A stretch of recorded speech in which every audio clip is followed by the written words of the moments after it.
అదే RTV app వార్తల్ని క్షణాల్లో చదివే అవకాశం ఉంటుంది. ఒక న్యూస్ పేపర్, ఒక టెలివిజన్ ఛానల్ మీ చేతుల్లో ఎప్పుడూ ఉంటాయి. ఈరోజు తెల్లవారుజాము నుంచి ములకల్పల్లి మండలంలో విపరీతమైనటువంటి భారీ వర్షం కురవడం జరిగింది. కంటిన్యూషన్ కుండపోతగా వర్షం కురవడం వల్ల మండలం అటువంటి మొత్తం వాగులన్నీ కూడా పొంగి పొర్లుతా ఉన్నాయి. దీనివల్ల ముచ్చాలంపాడు, రాచనపేట, జగన్నాపురానికి రహదారి మొత్తం కూడా బంద్ కావడం జరిగింది. అదేవిధంగా తిమ్మంపేట, పొగలపల్లి ప్రాంతానికి ములకల్పల్లి రహదారులు మొత్తం కూడా బ్లాక్ కావడం జరిగింది. రింగిరెడ్డిపల్లి వాగు పొంగిపోవడం వల్ల అది బ్లాక్ అయిపోయింది. అదే అన్నారము, పూసుగూడెము, సుబ్బనపల్లి, వికే రామవరం ఈ ప్రాంతాల మొత్తం కూడా వాగులు రావడం వల్ల మొత్తం వాగులు పొంగడం వల్ల రహదారి మొత్తం అస్తవ్యస్తంగా కావడం వల్ల ప్రజా జీవనానికి స్తంభించిపోవడం జరిగింది. ఇది కాకుండా ఈ మొత్తం మండలంలో మొదటిసారిగా చెరువులు మొత్తం అలుగులు పట్టడం జరిగింది.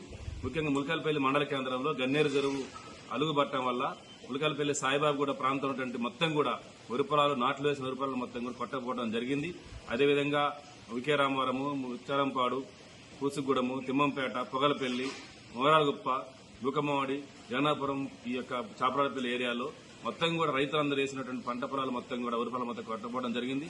ముఖ్యంగా ఈ యొక్క పత్తి విత్తనాలు మొత్తం కూడా కొట్టకపోవడం, మునిగిపోవడం జరిగింది. కాబట్టి అధికారులు తక్షణమే క్షేత్రస్థాయిలో అటు రెవెన్యూ శాఖ అధికారులు, వ్యవసాయ శాఖ అధికారులు మొత్తం పర్యటన చేసి రైతులకు జరిగిన నష్టాన్ని మొత్తం అంచనా వేసి నష్టపరిహారం ఇచ్చే విధంగా ప్రభుత్వానికి తెలియపరచాల్సిందిగా ఈ రోజు భారత కమ్యూనిస్ట్ పార్టీ సిపిఐగా ప్రభుత్వాన్ని అధికారులకు కోరుతా ఉన్నాం.